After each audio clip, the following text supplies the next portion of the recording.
Halo YouTube, ketemu lagi bareng gue PJ. Di video kali ini gue masih mau sharing tentang tips traveling ke Jepang.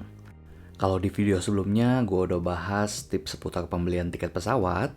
Nah untuk kali ini gue bakal kasih tips seputar booking hotel atau akomodasi untuk di Jepang. Oke, yang pertama, kapan sih sebaiknya kita booking akomodasi atau hotel? Kalau gue sendiri, biasa gue booking hotel setelah beli tiket pesawat. Jadi sama kayak tiket pesawat, gue saranin teman-teman untuk booking hotel jauh-jauh hari sebelum tanggal keberangkatan. Kenapa? Karena kalau misalnya jauh-jauh hari biasa booking hotel itu dapat tarif yang lebih murah. Selanjutnya, tipe akomodasi di Jepang. Ada beberapa tipe akomodasi, misalnya teman-teman bisa booking hotel, bisa dalam bentuk backpacker hotel atau hotel yang berbintang, atau juga dengan Airbnb, misalnya sewa apartemen. Nah ini tergantung teman-teman berangkatnya sendiri atau banyakan. Kalau misalnya teman-teman sendiri dan backpackeran, gua saranin teman-teman untuk booking backpacker hotel aja karena lebih ekonomis. Untuk backpacker hotel atau hostel, teman-teman nggak usah khawatir kalau di Jepang itu standarnya memang semuanya itu bersih, jadi nggak usah mikir murah terus nanti takutnya kotor atau gimana. Enggak ya, karena Jepang itu memang terkenal dengan kebersihannya. Contohnya penginapan ini sebetulnya harga per malamnya hanya 100 ribuan. Tapi jujur gue merasa ini nyaman dan bersih. Jadi nggak masalah untuk tidur hanya beberapa jam aja. Karena kan kalau misalnya teman-teman traveling, pasti waktu tidur itu lebih sedikit ya. Karena lebih banyak di luar untuk explore Jepangnya daripada hanya menikmati hotel aja. Karena kalau misalnya teman-teman mau menikmati hotel, staycation, menurut gue sih nggak usah jauh-jauh ya, mending di Indo aja. Jadi kalau gue pribadi, daripada gue booking hotel yang mahal, gue lebih baik alihkan budgetnya untuk beli makan atau nyoba makanan-makanan unik di Jepang. Atau misalnya kita ke tempat-tempat wisata yang unik juga, daripada spending terlalu besar di penginapan. Tapi semuanya balik lagi ke budgetnya teman-teman. Kalau misalnya nggak masalah dengan budget, tentu aja teman-teman bisa pilih hotel berbintang. Selanjutnya, booking hotel di mana sebaiknya kalau gua lebih suka booking via online daripada langsung walk-in datang ke hotelnya, karena satu masalah tarif biasa kalau misalnya kita booking apalagi jauh-jauh hari dapat tarif lebih murah daripada datang langsung. Oh ya, gue juga saranin teman-teman untuk bikin itinerary atau jadwal perjalanan selama liburan. Kenapa? Supaya teman-teman bisa atur timingnya. Misalnya hari pertama kedua di kota A dan hari ketiga keempat di kota B. Berarti teman-teman harus atur dan jangan sampai salah booking hotelnya. Selanjutnya teman-teman bisa beli hotelnya itu sekaligus atau nyicil. Misalnya kayak gue kan kalau landing di Osaka nih, biasa hari pertama dan kedua itu gue nginep dulu di Osaka, baru kemudian misalnya 5 hari gue nginep di Kyoto, dan kemudian menjelang gue pulang lagi ke Indonesia kan flightnya dari Osaka ya, jadi 2 hari terakhir gue pindah lagi ke Osaka lagi.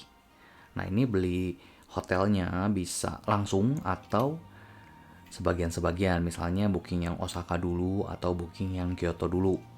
Oh ya, buat teman-teman yang backpackeran, ada beberapa hostel atau hotel yang menyediakan tipe kamarnya yang ranjang susun atau bunk bed atau yang private room. Gue sendiri lebih prefer yang private room. Kenapa? Karena gue bisa taruh barang gue dengan lebih leluasa ya. Jadi kalau misalnya ditinggal lebih tenang gitu dibanding yang bunk bed. Karena bunk bed itu kan biasa kita menyatu dengan traveler lain. Memang selama gua coba nginep di bunk bed juga nggak pernah ada barang hilang sih kalau di Jepang. Tapi tetap kalau misalnya private room, gua bisa dapet space yang lebih private aja gitu. Dan juga kalau misalnya bunk bed itu gua agak keberatan kalau misalnya gua dapet ranjang di bagian atas, karena kayak lebih repot gitu kan. Dan kemudian kalau misalnya satu ruangan dengan traveler lain yang mungkin mendengkur atau ngorok ya, itu pastinya bakal ngeganggu banget. Makanya gue lebih pilih yang private room. Selanjutnya yang teman-teman perlu perhatiin adalah lokasi penginapan. Nah ini penting, kenapa? Supaya teman-teman lebih efisien aja sih.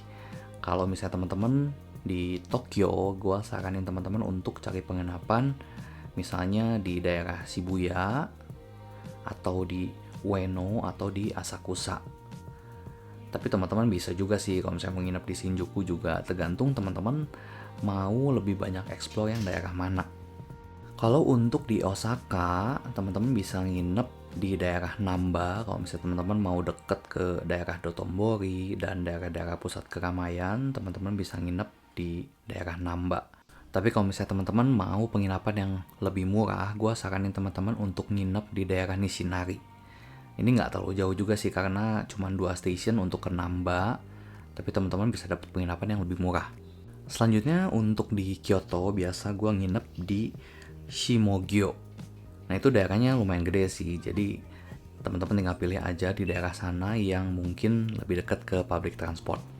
Karena Shimogyo Ward ini deket kalau misalnya teman-teman mau ke Kiyomizu-dera misalnya, atau misalnya mau ke Gion, Kawaramachi, itu teman-teman bisa dengan jalan kaki nggak terlalu jauh.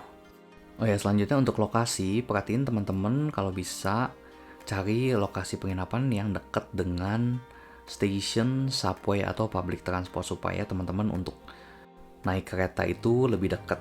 Dan kalau misalnya pulang pun jadi nggak terlalu jauh dari stasiun, tinggal jalannya sedikit. Yang perlu teman-teman perhatikan lagi tentang check-in dan check-out time. Ini rata-rata hotel di Jepang itu check-in time-nya sekitar jam 2 atau jam 3 siang. Jadi kalau misalnya teman-teman landing lebih awal, itu teman-teman berarti harus nunggu. Tapi biasanya boleh titip koper, terus teman-teman bisa tinggalin untuk jalan-jalan dulu, baru balik lagi sekitar jam 2 atau jam 3 siang. Dan untuk check out time-nya juga biasa check out time untuk hotel di Jepang itu sekitar jam 9 atau jam 10 pagi. Jadi teman-teman perlu perhatiin juga jam check out ini supaya teman-teman nggak sampai kena extra charge. Karena kalau misalnya telat check out, itu teman-teman bisa dihitung 1 malam lagi. Selanjutnya ada beberapa hotel yang pernah gua nginep juga dulu, itu ada yang punya jam malam. Tapi ada juga yang nggak ada jam malam, artinya 24 jam pintunya bisa diakses. Tapi ada juga yang punya jam malam, jadi misalnya teman-teman harus balik ke hotel itu paling lambat jam 11 malam atau jam 12 malam. Karena lewat dari itu hotelnya dikunci. Selanjutnya soal breakfast atau sarapan. Gua sendiri nggak pernah ngambil penginapan yang pakai breakfast. Kecuali memang perbedaan harga dengan yang non breakfast lebih sedikit. Kenapa? Karena namanya kita mau liburan, pasti kita pengen explore dan cobain makanan-makanan yang ada di restoran, artinya di luar hotel. Jadi kalau misalnya teman-teman udah ngambil yang sama sarapan, apalagi beberapa hari itu kan kurang lebih sarapannya pasti mirip ya.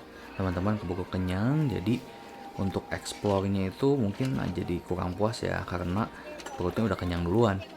Selanjutnya untuk toiletries dan handuk, ada beberapa hotel yang memang menyediakan secara gratis atau teman-teman perlu bayar lagi. Jadi memang gua saranin untuk bawa perlengkapan mandi atau toiletries dan juga handuk dari Indonesia. Selanjutnya untuk kamar mandi, biasa ada beberapa hotel yang menyediakan kamar mandi private atau kamar mandi yang bentuknya seperti onsen atau public bath. Nah ini ada beberapa aturan yang teman-teman harus patuhi sebelum pakai public bath. Selanjutnya untuk fasilitas backpacker hotel, biasa di common room-nya itu atau di bagian pantry-nya biasa udah ada kompor, microwave, dan toaster. Jadi kalau misalnya teman-teman mau beli makanan dari luar dan mau diangetin, itu bisa di hostel atau di hotel backpacker. Untuk peralatan makan seperti sendok, garpu, dan juga gelas piring juga biasa bisa minjem.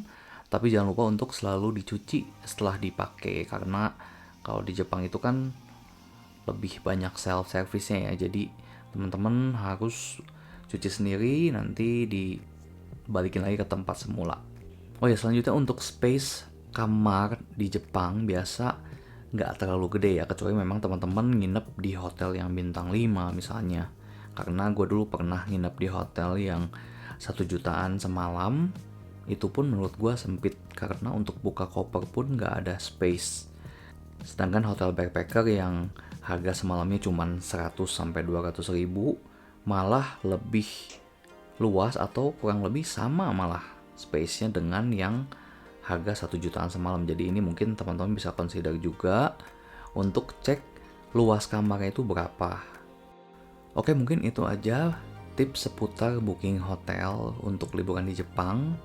Nah, untuk tips-tips selanjutnya bakal gue bahas di video berikutnya. Thank you buat teman-teman yang udah nonton dari awal sampai akhir. Kalau misalnya masih ada saran, kritik, dan pertanyaan, teman-teman bisa tulis di kolom komentar di bawah. Sampai ketemu di video selanjutnya. Thank you, bye-bye.